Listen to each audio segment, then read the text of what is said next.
Welcome to episode 4 of the Take 2 podcast. Today we are going to be reviewing and deep diving into Severance 2, the finale, season 2 as a whole, and then zooming out to look at the entire first 2 seasons and see where are we going with this show, if anywhere at all. This is also our first live stream, so if you have any feedback regarding that, let us know. If the quality is different, if you like it, if you don't like it. I also have a bunch of people working around my house. So if I need to step out for 2 seconds, that might happen. And that would really be tough. But it just happened at the start of this. So hopefully it does not happen again. And we've got a window to hit this thing hard. We did gain 1 subscriber on YouTube. That puts us at a whopping 8, only 2 away from our goal of 10, so that is exciting. Intimate fan base. Intimate fan base, close. I would say VIP fan base. You really have to be a close insider friend, or dare I say family member, to really be a part of our exclusive community. Hey, our first 10 subscribers, in the far future where we have a Patreon, we'll give a discount code so you can have Patreon. Yeah, you'll get a 5% discount code. Yeah. So instead of $5, you'll pay like $4.75. That's right. And you can say thank you. P.S. I will say before we dive into this, because there's a lot to discuss, if you have not seen both seasons of Severance and you do have an interest in doing so, you may want to watch those before tuning into this episode/live stream. If you want the rundown from us to save you the time of both seasons, all the better. So with that, and we're going to have some games and stuff. We'll a few fun topics. We'll leave them at the end. But with that, let's jump into our first big subject here, and that is the finale, the final episode of season 2. Kenny, what were your thoughts? I actually didn't like the finale as much as I thought I was going to, because I thoroughly enjoyed the rest of this season. There's a lot of things that I'm still confused about. We've only had like 12 hours to digest this, so Right. I feel like it might be something if on a rewatch or as I digest it more, I understand more. I still feel like there's a lot of questions that I have. Exactly what Cold Harbor is in my mind is still a little bit fuzzy.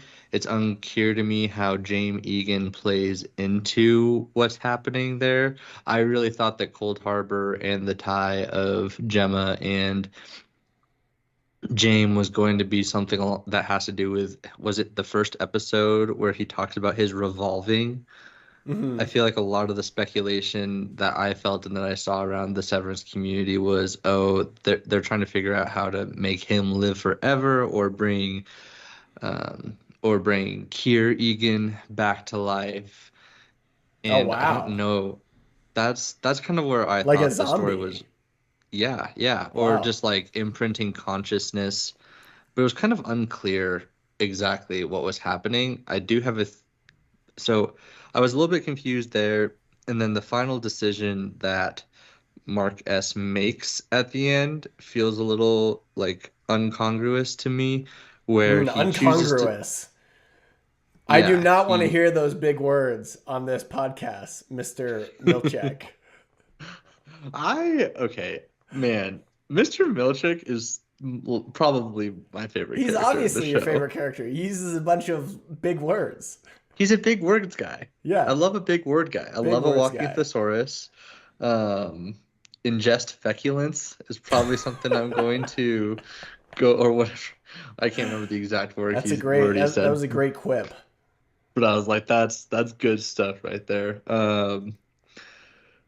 I really liked him, but yeah, Mark S's decision to stay with Helly felt kind of confusing because I don't understand why he would have finished the file. Yeah, that is definitely, I think, the thing that is kind of rubbing people the wrong way a little bit. The biggest Severance fans I know, I talked to them, and it even bothered them, and they're like cult level status of Severance fans, and even they were like, I didn't really like that. And that's how we felt at the end of the episode. It didn't really make a lot of sense to us why why he went with Helly, because it just seems like they're going to get caught 10 minutes later or 10 hours later. However long it is, it feels like it's going to be a very short-lived honeymoon, I guess. Once all the sirens stop going off, and once they seems like, one of the most resourceful companies probably on the planet or something like that, and they're just going to send people down there and rule the world effectively. So there's a lot of things that obviously him choosing Helly still makes a lot of sense because he doesn't know Gemma as his wife. He knows her as Miss Casey. And that does make sense. Like, it makes sense that any Marquess would want to go with Helly. It's just, why did you bother going through the effort then? And it also partially feels to me as though the decision is kind of plot. It's very plot motivated, right? Yes, yeah, definitely if he feels leaves, plot motivated. then you don't really have season 3 of Severance, which, by the way, for those of you who don't know, season 3 did officially get greenlit. Right, which is interesting today. Because there was some buzz around that, how it had not been greenlit, and I thought that was interesting. I actually thought, as I finished the episode, I was like, it'd be pretty crazy if they literally just ended the show with that. I was like, that would kind of be a dramatic, romantic leaning, leave a lot of stuff open-ended, but a really, really strong 2 seasons that maybe just goes down in the record books as one of these rare short shows that will be sort of legendary for being so short but really high quality. So I do find it interesting that they greenlit that, and I did hear that they believe that's going to be the final season. Is that correct? I don't know. I didn't do that. I didn't do as much. I heard something about that. It could just be rumor, but we'll see on that. That feels good because there's enough questions left to be answered in terms of what the heck is actually happening. Yes. So I do understand why we didn't get more answers. Sam, my question to you is, how would you describe Cold Harbor? What is Cold Harbor? When you were watching, what is it? Well, they mentioned that it was the room that had the most pain for her in it. So it's like she's facing that pain down, and every room she's facing a different fear or type of fear or struggle. And so I think that was their ultimate test was, can she face down this final fear? And if this thing that has been the most emotionally damaging thing in her entire life, if that can't trigger her back to who she is and make her regain her original born consciousness, then their product is solid and it's going to work. Interesting. Okay. I was actually wondering if when she walked into that room, if she was severed, because there's a very specific noise whenever they switch between their outie and their innie, and the noise was slightly different when she walks into Cold Harbor, when she walks into that I didn't room. notice that. And so my thought was, whoa, did they separate her so much and condition her so much that her psyche, she no longer needs the chip. She can just enter into a new persona because she had been so conditioned over the 2 years that she just became a different person. That's an interesting thought. I think, I don't know. That's interesting. That's all I'll say about that. Now, let me give you my quick bullets, and you give me your quick reactions to these things, okay? Yeah. I'm going to say Mr. Milchek, who's a great character. I think he's probably everyone's favorite character, I would imagine. Like, if you took a poll, there's just something about him where he seems to be having a struggle between good and evil, right and wrong, like kindness and sternness, all that stuff. Everyone can feel his struggle, I feel like, the most. Yes. Here's my message to him. Mr. Milchek, my brother in Kier, if you find yourself dancing for any reason, you have taken a misstep and something awful is about to happen to you. Twice in each season now, we have, whenever he goes into full dance mode, and it's not a knock on his dancing's fantastic. But oh yeah, he's so fun. He's so like kinetic and fun to watch. Very kinetic. But guess what? Yeah. He loses complete consciousness and just goes full America's Got Talent dance mode. And both times he's been physically assaulted. The first time Dylan bit him and he was bleeding. The next time he was locked in a bathroom and hit in the head with a trombone or something like that. Yeah. So just my advice to him, chill with the dancing, especially any moment that seems really important, like them getting to 100%, and you maybe just need to secure a door or two for 15 minutes. Maybe save the dance party for 15 minutes. Yeah. Maybe save the marching band for 15 minutes. I'm still a little confused about everything they're doing and why they're doing it, but I think like you said, it's only been 12 hours or so.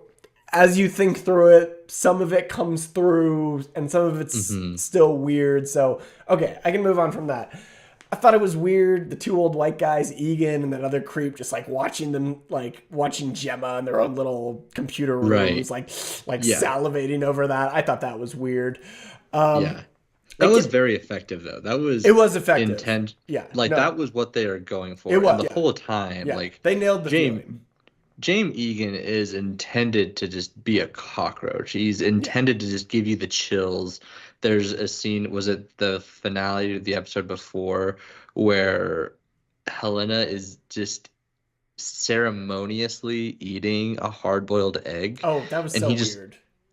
Just dead-eye stare, says, "I wish you would take it raw." Yeah. It's like, oh my gosh, I just, even thinking about it, I was just like, this dude is off his rocker. Yeah, very weird, but you're right. That's very the tone they're effective. going for. They hit it. Just shout out to that. Really weird.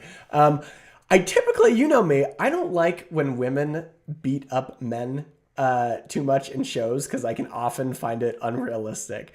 But I made a joke, and I didn't even know it was this actress, but I told Lauren as we were watching, I said, well, this chick is as huge as Brienne of Tarth, so if anyone's gonna take down this like behemoth man, like security guard, you know what? I'm okay with it being her. And then I looked it up and I was like, oh, it is actually the same actress. So I guess I just have either good or poor facial recognition. And she is haunting in this show. Yes. Just mammalians nurturable, and you're like, oh, yeah, my friends who are really into the show told me that apparently she did a bunch of method acting research for this role, and she was like learning how to be a goat shepherd farmer or something.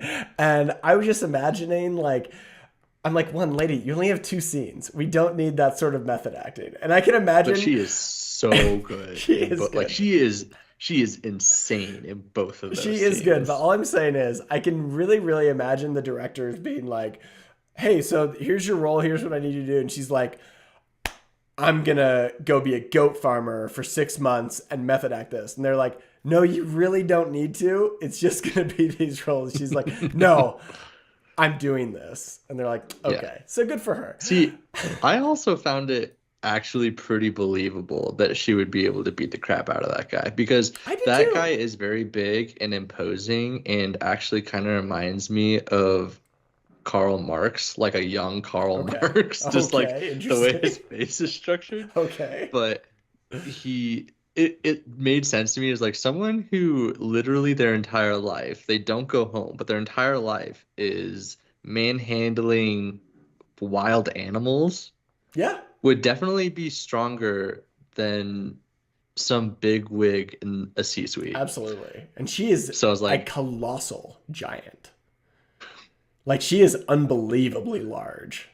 And I don't mean that in an offensive way. He was a pretty big dude, too. I know. That's why I said, if any woman were to take him down, bless it be Brienne of Tarth.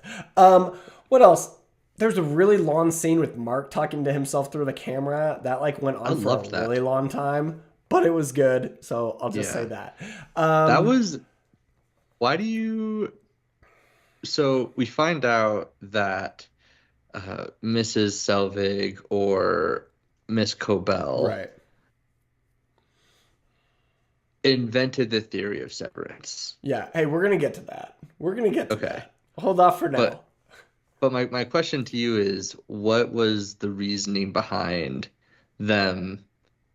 Was it just because it's like, oh yeah, you just need to talk it out with yourself and convince yourself, or do you think there was something greater there in terms of his reintegration? Um, uh, is reintegration even real? I don't know. That's a great. Yeah. I got to think about that. Let's come back to that. Let's table that just for a Okay. second because I just want to finish with a final few thoughts on the finale, really quick. Yeah. Okay. Um, and going off that, the birthing center clearly has the same technology where you walk in and out and you get like Hmm. severed, and it has that. Yeah. I do find it odd that one that would be open to the public at all from the previous Mm. season because clearly it's a not only a birthing center but also like a testing center for this severance thing that they're trying to work out pain and like remove certain pain from people in certain ways. So like I found that a little bit odd. But if they're doing that, are they doing it with every version of pain? And how are they doing that? And are we just not seeing it? I don't know. Yeah. Uh, what's with Helly R having to eat an egg in front of her dad? Old goes back to their Yeah. like old religion or something. That was weird.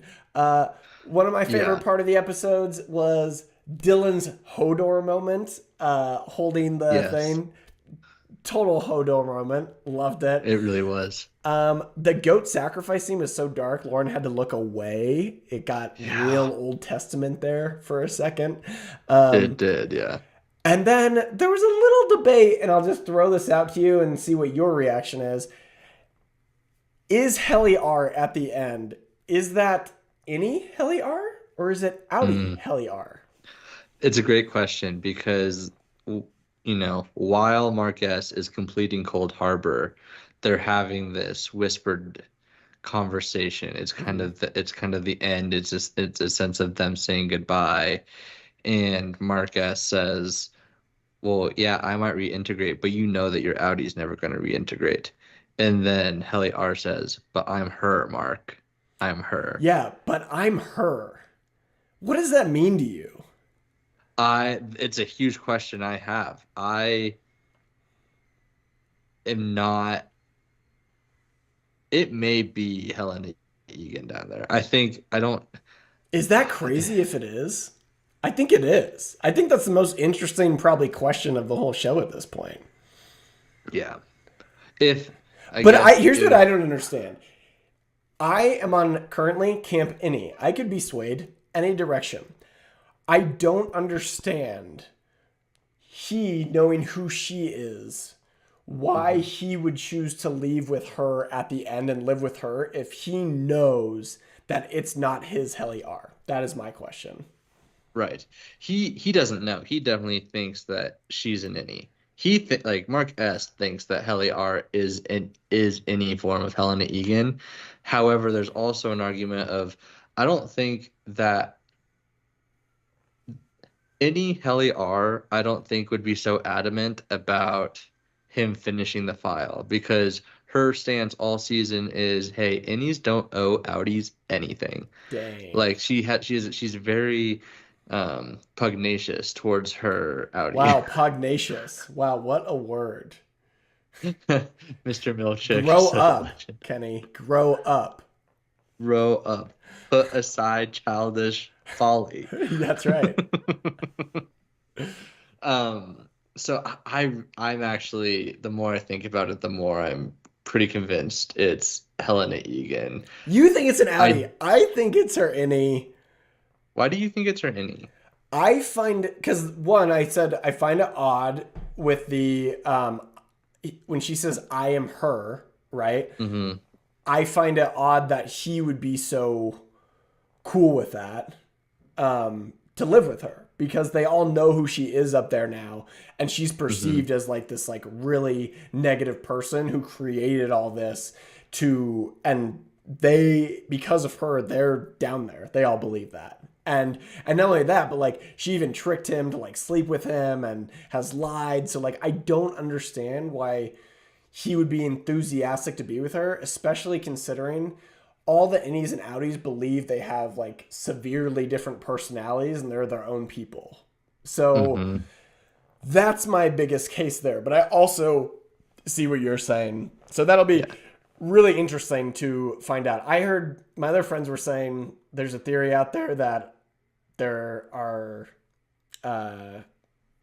like Mark S's sister. There's a theory that she could potentially be severed, which I didn't see any evidence of. But now all of a sudden after this episode, I'm like, who's severed? Who isn't severed? Yeah. Am I severed? I don't know. Right. That's a question I have about most people who end up on the severed floor. I even wondered that about Mr. Milchick because Wow. when he goes down to this is so beyond speculation, but I think Isn't it's this show, I have not seen a level of speculation in this show since Lost, I would say, yeah. where it's Yeah. like every episode, not even every episode, I would say they really ramp up towards, there's a lot of questions in this season, but it really ramps up towards the end. It feels like Hmm. all the questions just spill out at the same time. So, lot of questions. Yeah. And speculation, I would say, which is Right. fun, but it can also at times be frustrating. Yeah. For season 2 as a whole, what would you say are your top 3 questions that you're just like dying to know right now? Okay, so should we just move into season two? Full season two Yes, let's talk? Okay. let's talk about it. Season two in review, and I like that. So my top 3 questions is it Helliar's innie or outie? Okay, we covered Hmm. that. I would say, okay, what's with Miss Wan? That is a big question I have. What is with Miss Wan? Um, hey, maybe it's their daughter. Oh, no. I I'm just throwing that I out don't there. think I'm just throwing that out there. Maybe yeah. they figured out how to like do, maybe during the IVF thing, they found a way to do all that, get an embryo, and like accelerate its life force. And that's actually their Hmm. daughter. I'm just I throwing that do out there. think It's a crazy I do theory. think that it's there. I think that the reason why Lumen has specifically targeted the scouts is I think that the show is probably going to go the route of, hey, while you're going through IVF, a lot of this data was gathered on you. And that allowed, and Lumen somehow had access to that because they're an everything company, right? They sell meds. It may have even been a Lumen clinic. We don't know. That I do think that there's a tie-in there that's really dark and depressing. Okay. Thank you for that, Kenny. Um, Here's my other question. And this is not so much a inquisitive question. This is my first question, and prove me wrong here. This feels like one of the biggest plot hole slash plot conveniences in the entire show, and I don't feel like there have been many. There's been a few that have bothered me. We'll get to that, but my biggest one is season two. Is Miss Cobell at the end of season one and beginning of season two, to them, is truly public enemy number one. I'm talking about Mark S. and his group and his sister. She has been creeping on them and watching them, and we find out she's like this awful manager down there. Okay. I do not understand when they're very close to integration. They like with that black doctor or scientist that's helping reintegrate, and all that seems to be going really well, really fast. His sister comes in and just randomly is like, who are you? Oh, I don't know what's going on. Is he okay? And she's like, he's hemorrhaging, but it's okay. We're going to get it under control. And then she's like, I'm calling Miss Cobell. And you're just Yeah. like, wait, what? That's like probably the most illogical thing anyone could ever do. I'm thinking, I've tried to think about the situation in my own life. If that had happened to me, I can't imagine the person I despise the most, probably, or am most freaked out about, who has like a religious and is super weird in general, like talks really southern and slow and weird. Why they immediately would be like, we're calling her. And then it forces the black lady to leave. She's like, well, I can't be here if she's here because she's so evil and I don't trust her. And she's like, that's your loss. What have you ever done for us? See ya. It almost feels like they did this plot out and then they had to combine it with what they wanted the ending to be, and so they like had to make a fast plot convenience right turn, which is just really weird to me. That's my Yeah. third question, is more of a plot convenience question. Yeah. Yeah. Really quick in the chat, Lauren Ash makes an amazing point that the scene with Mr. Drummond in the elevator is so funny and crazy. Just like, Marquez and him are going down to the bottom level where Miss Kate or where Gemma is, and in that Severance moment, he like pulls the trigger and That's some kills dark humor right Mr. there. That is funny. That was very funny. I laughed out loud when I watched Uh, that. she, Lauren also made a good point on what I was just talking about. Said, I don't get why when his brain literally could hemorrhage at the time when Marcus is at the house and the black doctor's there. He was like, I have to answer the door. Like, just Yeah, don't answer or there's anything but like just randomly. It could have been anyone. He doesn't even know it's his sister. Like, it could be like right. so many people. It just doesn't, that whole scene to me doesn't make sense. But if you can prove me wrong on that, Kenny, and explain to me why that was a good decision and why it's good writing and storytelling, I'm all ears. I think that it makes sense that because he does hear his sister like shout through the door. So he does know who it is before he opens the door. So he knows that it's her, and he knows that they're kind of along on this trip. And frankly, Mark S trusts his sister far more than she trusts this other woman. The part that's actually more concerning about to me in that scene is the fact that when what is his sister's name? I'm blanking on his Devin? sister's name right now. Devin. Devin. When Devin and the scientist lady are talking, and the scientist lady is so quick just to be like, "I'm out, I'm done, Right. goodbye." Yeah. Just It's like, just like see ya. that part was way stranger because, you know, I could get behind, hey, Devin is desperate to try to do something for her brother. She knows that Cobell knows any mark, and so, hey, I'm willing to take huge risks in order to make sure that my brother is okay. It is still a stretch for me to be like, okay, you're going to go to Cobell, the person who It in the was weird. first season stole your newborn That's what I'm daughter. saying. Like this It woman, is nuts. like Devin was like, she's a psycho, like, and all this stuff, and everyone had to try and justify everything to her about the woman, and she was the one Mhm. most skeptical of her. So that just bothered me. Yeah, so I do feel like there's several more plot conveniences in this season. I do think that I like this. So I watched the first season pretty much in January, Okay. and then immediately went into season two. And I did like season two more. I like the background. I like the fact that the world grew more. The first scene with Mammalian's Nurturable, where there's like the guy in the goat costume, is so intense. It's again, it's the Cheetos scene. I feel like a lot of the movies that we're Yes. watching recently is just they have Everything these. comes from Toy Story 2, which is why it was my number one Toy Story film Yeah, as yeah. we ranked It them. literally created uh a Scene. new trope in Yeah, new narrative trope. art. Um, the I do like season two more. I like the world building. It is so satisfying. The show is very good at building the tension of not giving you answers to the point where it can be incredibly frustrating Hmm. at times. Because I didn't watch Lost live when that was building, but I can imagine in what I have seen of that show. I haven't seen a lot of it, but I could understand how people could feel equally frustrated with why are we not getting more answers? Why are we not getting more answers? Hmm. But the show does a very good job for the most part of paying things off. I don't think that but the season does have season two. I do think has more plot devices than season one had, where there's like a few things that happen that you're like, that's strange. It's strange that she calls Miss Cobell. It's strange that Miss Cobell decides that she's going to be like a good guy.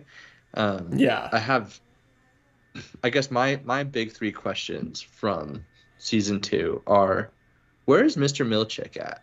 Is he starting to turn? Is he starting to go?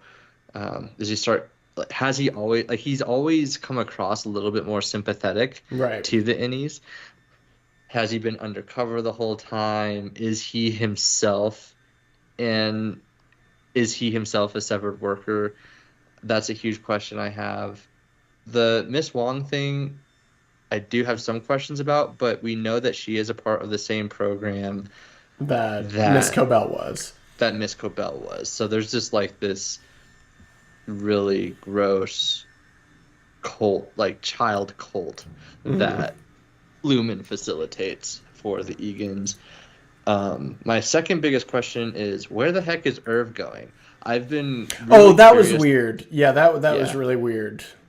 I've my theory about the town of Kier, all of these other places, and maybe this has been confirmed somewhere else, but I think that it's like an artificial island or it's Antarctica or something. That's my current like big out Oh there theory wow. because it's always incredibly snowy there. But they, They, well, aren't they're in Michigan, aren't they?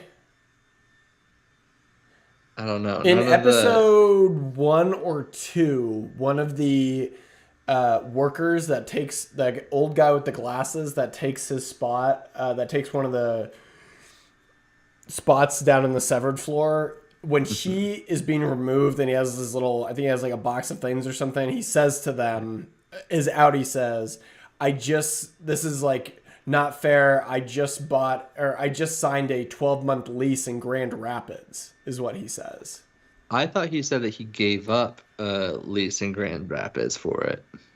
Oh, I thought he said he signed one in Grand Rapids. He may have. And I they're on might be some big misremembering that. water, which would make sense for like the Great Lakes. Yeah. And there is the song. So there's the janitor kind of character that walks around and he has that whistle. Right. The song that he is whistling is The Wreck of the Edmund Fitzgerald. Are you familiar with that song? No, I'm not, Kenny. The it is I might be messing up the name, but basically it is a song about a merchant vessel that was on the Great Lakes. I can't remember if it's Lake Superior or Lake Michigan, but it sinks. So the boat sinks in this song. The Wreck of the Edmund Fitzgerald is about that, and it's kind of a ballad along with that, which is interesting. So it's like, okay, maybe it is Michigan, maybe it is in the Great Lakes area, or he is whistling the song as a Memory of his childhood. Who knows? yeah, memory of his childhood, or it's kind of thematic in the sense of, oh, is Lumen this big ship that no one, kind of a Titanic sort of story, no one thought it was sinkable, but You know what? Just that whole thing that you just said just bothered me, and it brings me to a question that I really wanted to ask, and I can't think of a better time to ask it than now, as we're about halfway through the episode. yeah. Everything about the whistling and the origin of the company, it's just like, oh my gosh, like too much, too many details. Okay, I'm gonna ask you a question. What is this show doing? Is it entertaining or is it pretentious? Because oftentimes it really leans pretentious to me. And I think there is something to be said about so many details. And you can feel so many details that have gone into this. But the hmm more it's swaying towards that pretentiousness, there is a total loss of entertainment value to it, in my yeah, opinion. like, There are is the whole show just long a scenes. big inside joke for film nerds? That's what I'm saying. It's almost too much for me sometimes. Like, and Okay, I will unashamedly say this. Lost is my favorite show ever. I'm probably one of the few people who would say that, okay? Um, it does not have the production value that this show has. It doesn't have Hmm. the details that this show has. But it was way more entertaining, way more fast paced. Interesting. Those episodes, like I would get goosebumps like, 5 times a season, like full body goosebumps. Through 2 seasons, I've gotten goosebumps for a fraction of a second through this entire show. Through 2 seasons. And it's supposed to be so dramatic. But is there a point where it's like everything's so drowned out in like color and what song is this? And everything's so like squarely and angled. And like I had a friend who told me that the first shot of season 2, where he's running through the hallways, took 5 months to shoot. And that the show has this season has a $200 million budget, one of the largest budgets ever for a TV show. And if I were to Yeah. walk away from that season and you told me it cost $200 million, I would say, I'm sorry, I am not $200 million entertained worth, even to a fraction. Where if you told me you spent that kind of budget on one of the Game of Thrones seasons with just these immaculate, massive settings and the CGI has to be insane, it just feels like, to me, and this is me, I know everyone who's listening to this who likes the show, like they're gonna hate on this, but this is me just as a common bro, the people's champ to an extent. I feel like I need to take a stand partially and just say, is there too much pretentiousness in this show? Yeah. Or like you said, is it just what they want it to be? I'm just gonna. That was So my rant. I had to get out.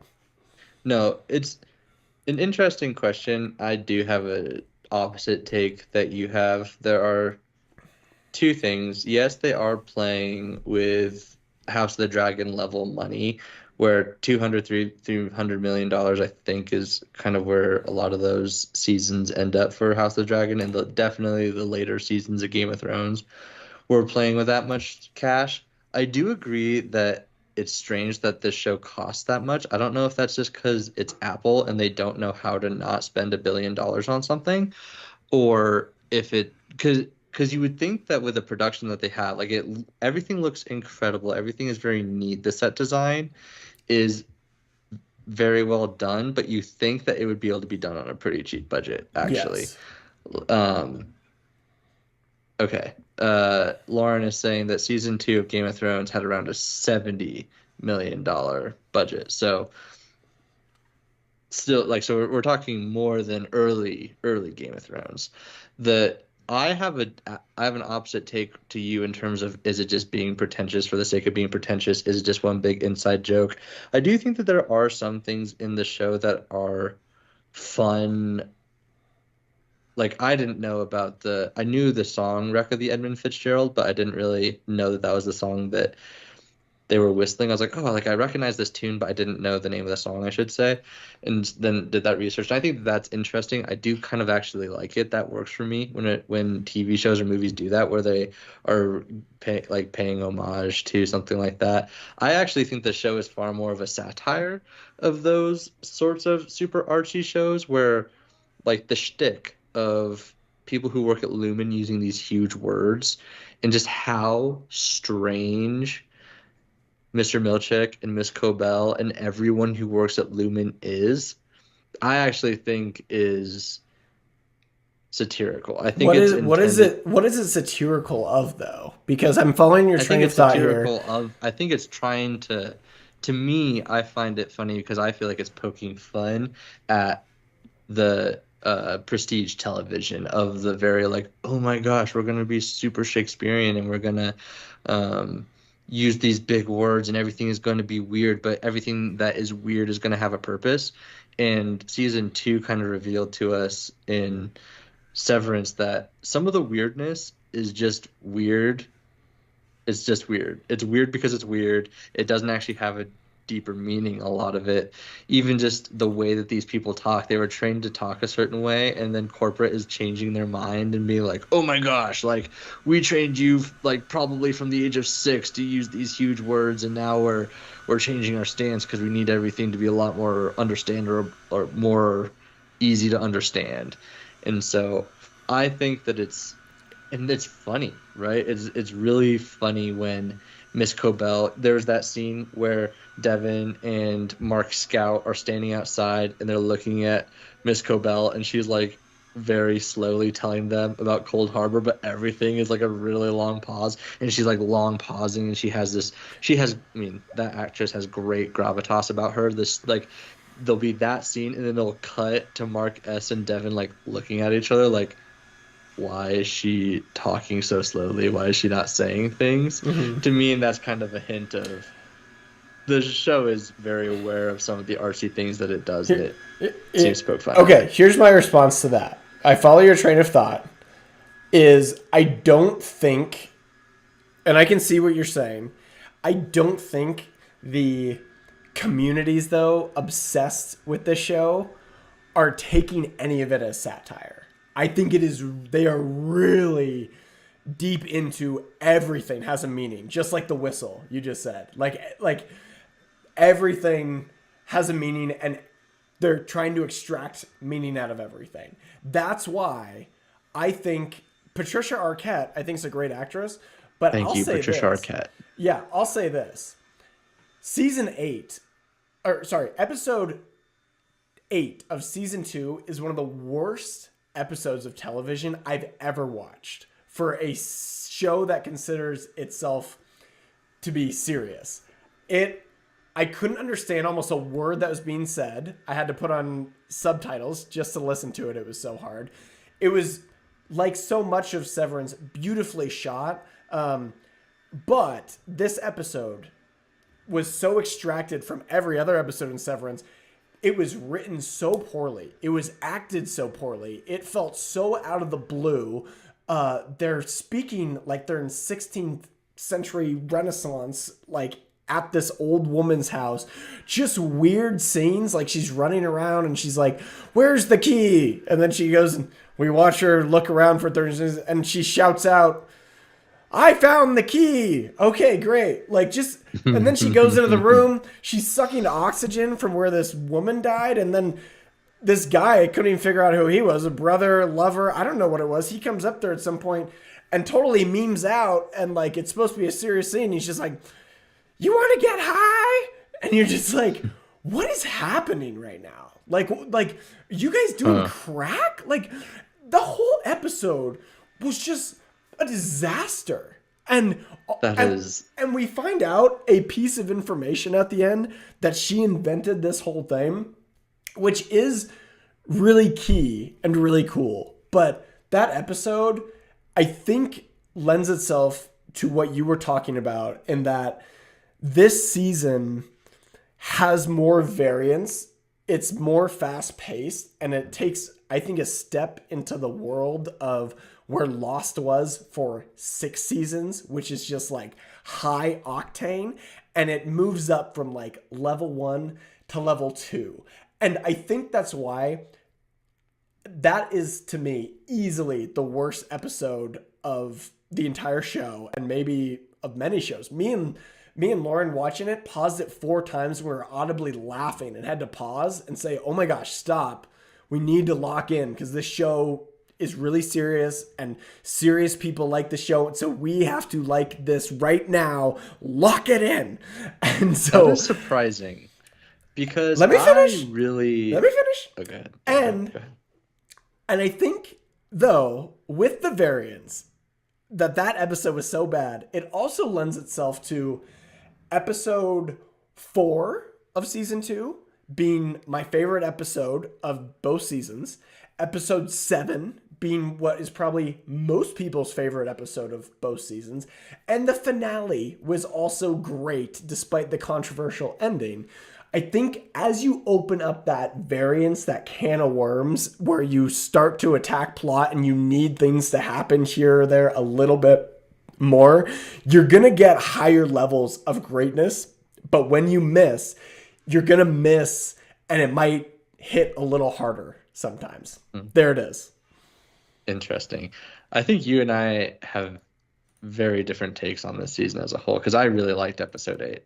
It was not my favorite. My favorite of the season is probably, is it Woe's Hollow? What's the name of episode, I think, 4? That's the one. The That's my favorite that's episode of the whole show. Yeah, that episode is incredible. I really actually liked episode 8 because to me it kind of gave scale a little bit to I love living in the world of these shows. That's something that's really important to me. That's how I connect with a lot of stories is do I just enjoy being there? And this kind of shows the wreckage that Loom and the corporation brings as a whole because they go to this town and everything in this town, like you mentioned, is effed. These people talk weird. It's a ghost town. There was clearly, there's the factory that was, 100% just like pumping deadly chemicals into the water. Yeah. And you find out that Miss Cobell and this other person were brought up in the Lumen school, in the Lumen internship, and were trained from a very, very young age to just be a part of this cult, to worship the Egan family, to everything is Kier, there's that whole like hymn that she sung in season 2 that there's then instrumental through this season, and then her interaction with her sister in talking and how that season is so strange, and all of her mannerisms, all of Miss Cobell's mannerisms and her sister's mannerisms are still so strange and off-putting, I think on purpose to be like, hey, here's an extended reach of what Lumen has done as a whole. Because up to this point, I don't think that we've really seen that in season 1, you get the sense that the cult of the Egans is very much something that is just fabricated on the severed floor. It's what they have. It's this handbook. They've created this faux religion in order to make sure that people basically meet corporate compliance. And then that episode to me was the first time that I realized, oh, this isn't just a severed floor thing. This cult is at a broader scale. And so I appreciated that. And there's also the reality of her upbringing was so messed up that the death of her mother and how she is mourning that, like she in season 1 you see this whole shrine that breathing tube actually came from, and is basically dedicated to her dead mother. And the way that she grieves is very strange, but I also think it shows that, hey, because Miss Cobell was part of this cult, she was developmentally stunted. She is strange for just because of her upbringing. Right. So I liked episode 8 for that reason, but it is also the most disconnected.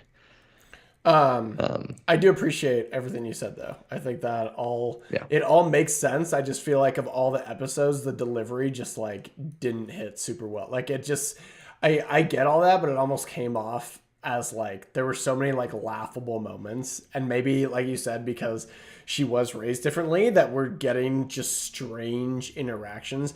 It seems odd to me that she would all of a sudden like PTSD act in a certain way where she's like otherwise been very like intelligent and composed and able to converse with people like so normally, like on the she has not. I mean, on the severed floor, she's totally normal and professional. Very stone cold on the severed floor. That's what I'm saying. Yeah. She clearly has that ability to like be that way. So, and even like to have the consciousness when she's not on the severed floor and she's creeping into Mark the Scout's life and stuff, like to have the consciousness to like flip a character and to like behave like a totally different person, it seems odd that like she would like forget all that and just slip back into like who she was. But everything you said makes sense. And I also agree, I like the world building because there's almost no world building in season 1, almost none in season 2. So it is a little treat when you get to see a little extension of what is going on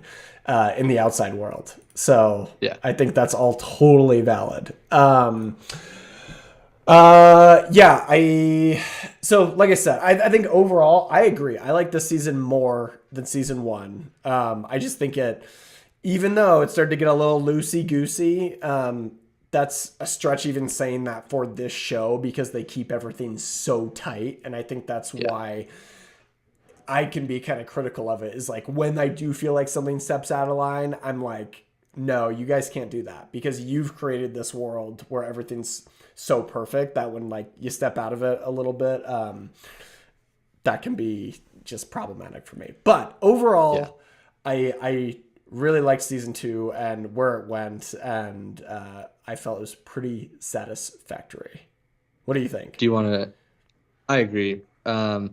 I didn't actually. I disagree that I found it satisfactory because there's still a lot of questions I had with the last episode, but very good. I Yeah, don't think I it was more, necessarily needs to be satisfactory. I guess, satisfied not with all the answers, but with how they followed up season one Hmm. with the quality of work. The Yeah, quality felt like it went even higher, which I agreed. thought was going to be a challenge, and they did a good job of that. Agreed. We don't have as much of a cliffhanger, at least to me, for season two as we had for season one, just because it was such a big deal. Like the she's alive and then goes to black in season one is I really good. Can I give you my 2 cents on that really quick before we Yeah. move on to our like one of our last things is the season one finale was really good. I think it's one of the best episodes, like one of the most interesting episodes, one of the most interesting things that could happen in an episode at that point in the show, with them all going and transferring into their outies and innies, and that was cool. Yeah. I didn't like how it was spoiled for us that um, that was his wife, that was Mark S's wife, an episode to 2 episodes before, because I feel like the impact at the end when he's like, "She's alive," it's supposed to be this big like shock, and it's like I was like, we already know, like the dramatic irony is already out for us at that Mm, point, the audience, which again, if we're going to compare this show to Lost, which I've heard a decent amount of people compare it just as far as all the questions, like that was yeah. something they did great, is they dropped bombs out of nowhere. And like, yeah, it was more dramatic and people would just be like, oh, it's an end of an episode, and that's when the famous, like, somebody would say a line, and that's when the famous Lost, like, dun, would come through, and you'd be like, oh my gosh, like, that was insane. Right. That was a little disappointing for me. Like, even though it was still a good episode, I felt like they almost, because of how slow natured the show was, and is, sometimes they reveal a little too much, and some of these twists could hit a little harder. And I was disappointed, like you said, the cliffhanger of season one, I felt like it got dispelled pretty quickly in season two. And I don't really like when shows do that, is when like, oh, we're so Mm, excited to see the ramifications. And then everyone was just like, oh, well, he probably just meant this, and we're just going to take it out of context. And it was like, oh, that really ramped down pretty quickly. And eventually it led to yeah. something with Devin, but like, really just coincidentally when he happened to be there with the black woman later on, because they didn't really accomplish anything together Right. until that point. So that's all I'll Yeah. say about that. Yeah. I am glad that they addressed it super early on. I thought they were going to make more of the macro dat revolution than they actually did. Yeah, I agree. And I was slightly disappointed to find out that it was pretty quick or pretty soon afterwards that they bring everyone back. I Right. kind of thought we were going to find out. We know that some time has passed, right? Because you have the Sure. montage of Dylan looking for a job and that sort of stuff. So you get the sense that it was maybe a month or so, but they welcomed them all back pretty quickly. The Yeah, I liked that. I also liked how season two began with Mark running almost aimlessly through these hallways, The and five then it month also, shot. yeah, the 5 month The shot, five and month then it shot. also ends kind of in a similar way, but this time he knows where he's going, and so Right. it's That kind of, scene where they're kind of running and stuff. Yeah. yeah, that kind of thematically is interesting because Mark is learning he's our point of view character. He learns things as we learn them, and or vice versa. We learn them as he learns them. Hmm. And I kind of thought that was interesting from a thematic perspective. I also I I don't really have a good grasp of what season one's themes are. I think it's a lot of establishing of, hey, what really would it be like if you were totally severed, and you're kind of Right. going through that mental Kind of exercise. like base level. Yeah, Yeah. season two focused a lot more on, and I guess season one also addresses, you know, the weekend warrior mentality of, hey, I wish I didn't have to think about work, just kind of giving some context to corporate life. Hmm. But season two focuses on something a little bit deeper, in my opinion, which is pain, and whether or not it's a good idea to get rid of pain, because their whole thing is like, oh my gosh, we're going to Right. get rid of pain, we're going to get rid of pain.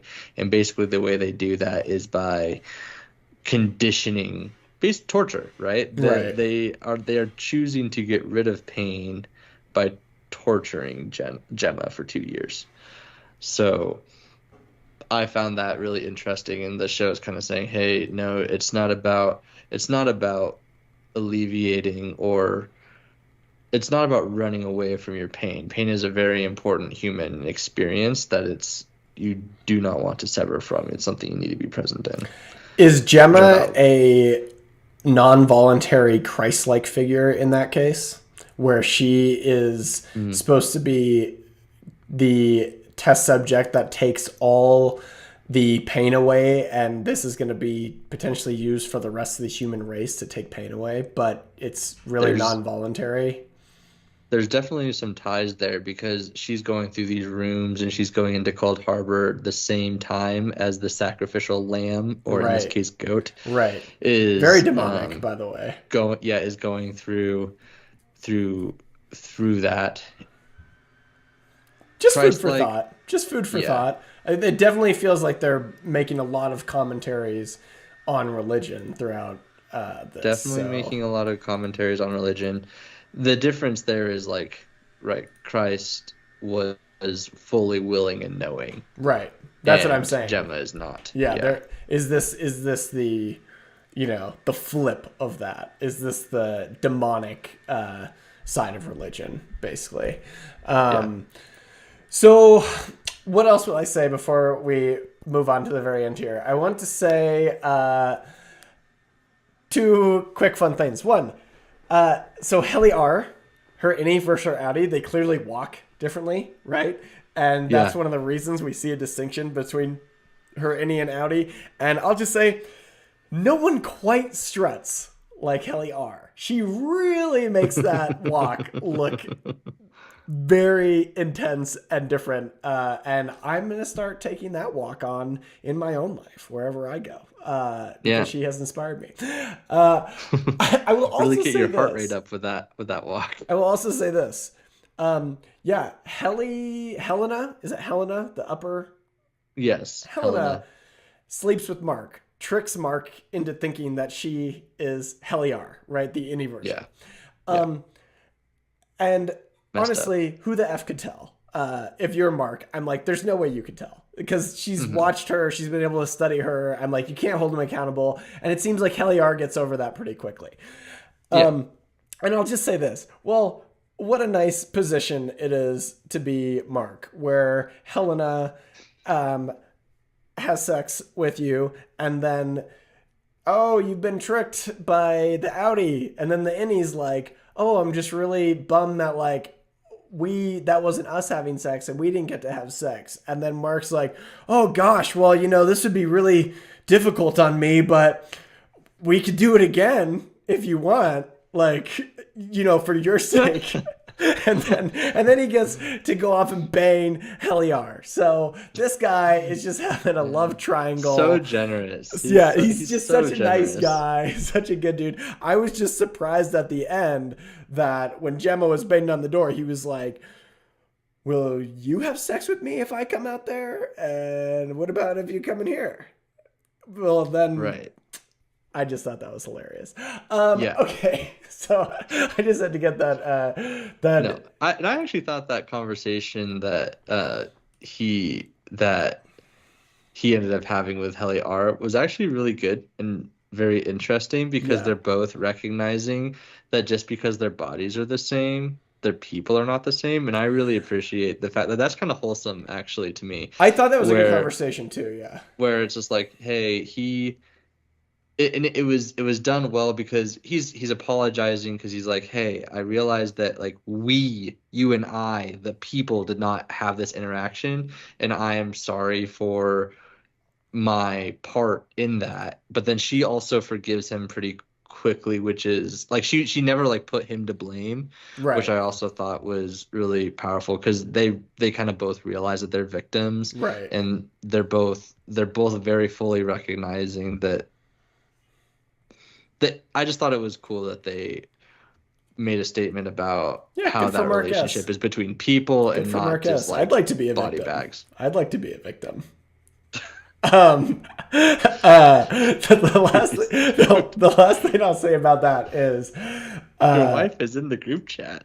it's just a joke. The last thing I'll say is there did, as the season went on, there was a lot of contention between the innies and outies. The innies being like, "We're not our outies. We're really different from them." It doesn't really seem that way though. It seems like they are all quite similar in a lot of ways. So that's just that was something I didn't fully get that, and maybe they're just taking a stance to try and mark out their own individuality. So there's a justification for them existing, but I didn't feel a huge difference between the innies and outies. Yeah, the mannerisms are definitely different. You do the kind of going back and looking at the episodes, I don't think I realized it while watching, but as I've thought on them more, you do get the sense of the naivety that the innies have. Mm-hmm. And it's something that actually Innie Mark S brings up to Mark Scout when they're having their conversation in the cabin, where Innie Mark S is like, hey, you are 20 times older than me. You know way more, which means if we reintegrate, you're still going to be way more you than you are me. And I'm going to be way more you than you are me. And I actually think that that's interesting because like these people they can't even name other places. They can think Right, of right, Zimbabwe and the right, equator. right. Yeah, And I think that it's in their knowledge and kind of there's a lot of things that the innies do that feel incoherent because and the reality is they're not even actually 2 years old. They're 2 business years old. right. Um, yeah, that I think very, very fun, very weird. Mhm. I would say, wanted to play a quick game or for the first time of quit, pause, resume, but I get the feeling, Mhm. are you going to quit the show? Are you going to take a pause on it? Or are you going to be watching it as soon as it comes out next season? If it is the final season, or perhaps there's only one or two, I'm just assuming we're both going to be watching it. I think we're both into it enough. So we can Yeah. sort of bypass the game per se. But I will say I have an add-on question of that, and that is, what tier of show does this fall into you? Mm. What tier of show would this fall in for you? And are there any comparables you can give us? Yeah. It's a good question. To me, this show is A tier. So not assuming our highest tier is S, Of course. as it always Of is. course. I think that this show is A tier where there's enough things that are super plotty in this show and aren't necessarily there's not always a rhyme or reason for why things are happening. Mhm. It isn't quite S tier for me. In terms of a show that I think that this is like, I need a noodle on that one a little bit Okay. more. Here, I I can give you think, mine yeah, if that yeah, helps. I'm also going to agree. I'm going to say A tier. Um, my personal opinion would probably put it like A minus tier, but A tier is A tier. And I would say it is comparable to me to where The Bear is, if you've watched The mm, Bear at all. I It haven't, Okay, not yet. so it's in that same realm of shows happening right now. All the shows that seem to be getting the most critical acclaim generally from the last few years are very artsy, very drama heavy, very character driven.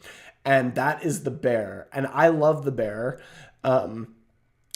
Season 3 of The Bear got too artsy, and it had a lot of complaints where like the plot didn't move almost at all because it went from like good drama to like really artsy good drama to just full artsy. And a lot of people were sort of complaining about that. But I'd put it in that realm for sure. I'd say compared to The Bear, there were like, I don't cry a lot, but The Bear is one of the only, like I actively cried during an episode of that show and was like shook by it. I don't, and you know, I think this is part of what Severance is almost lack of feelings that you have and sort of trying to discover feelings as the characters are discovering their feelings, which happens more in season 2, which is why I don't feel like I've felt a lot emotionally during the show, but I feel like